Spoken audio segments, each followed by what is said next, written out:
Good morning, everybody. Welcome to a brand new episode of Don't Juice Podcast. Your boy Doe. You know what it is, man. Like, share, subscribe.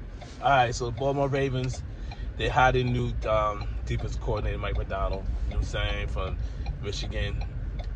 It's like him and his brothers trading him back and forth to Michigan and back to the Ravens. He was a linebacker coach 2 years ago, but now he's going to be a defense coordinator. Again, I'm telling a guy, I got to see what happens first. I'm not going to make too many aspersions on them. I'm not going to say, oh, go crazy. Like, oh, man, this is... All right, we all know. If you ever work with anybody, if you have a job, you're a manager, anything with anybody, sometimes you like the people you work around, sometimes you don't. Sometimes you get comfortable around certain people, sometimes you don't. I just feel like it was one of those things where this year, you know, Wink had one more year doing this deal after this year. So I just feel like they went to him, was like, you know, I think Wink probably was like, yo, don't blame this shit on me. What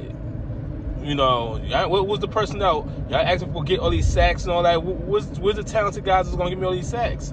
Like, let's be real. You know what I'm saying? Like, every time someone has a good season, y'all don't want to sign them. Y'all don't want to resign the guys that we do, you know what I'm saying, get busy and all that stuff. Y'all want to let guys hit the streets and go. So don't try to blame this one on me. That's how I feel. Because if you look at it, Wink is cool with Mike Lombardi.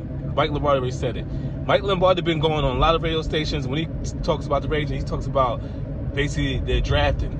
He'll say, oh, the Ravens, you know, their defense ain't good, not because of schemes, because look what they draft. Name me the guy, the all-pro on their team. Sometimes you'll have a guy in the media that you're cool with who will basically take your message and tell the other people.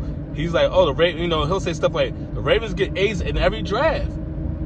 Every draft they get A's. Well, where's the all-pros that was coming out of these drafts the last 3 years? So, you know, I just feel like the Ravens probably peeped that. Because believe me, if I figured that shit out, I know the higher-ups there figured it out. Like, oh, Wink got his guy, you know, basically saying, yo, the defense isn't bad because of me. No, look at the people they give me, and then look at the injuries. I lost my whole damn secondary. So that's how I feel. So maybe this guy Mike McDonald could fix it, but let's be real. You know, we got to see hands. You know, I got to see this shit, you know, firsthand. They got to draft better, man. Straight on up. If you ain't got talent, I don't care what scheme this guy comes up with. You need talent. You need a front four to get pressure. Pressure on the quarterback is the biggest key to defense. So you ain't getting that. I don't care if they can bring in goddamn Buddy Ryan himself. You ain't winning no games. I mean, your defense ain't gonna be any good. All right. Let me know what you think about the hire. Like, share, subscribe. I'm out.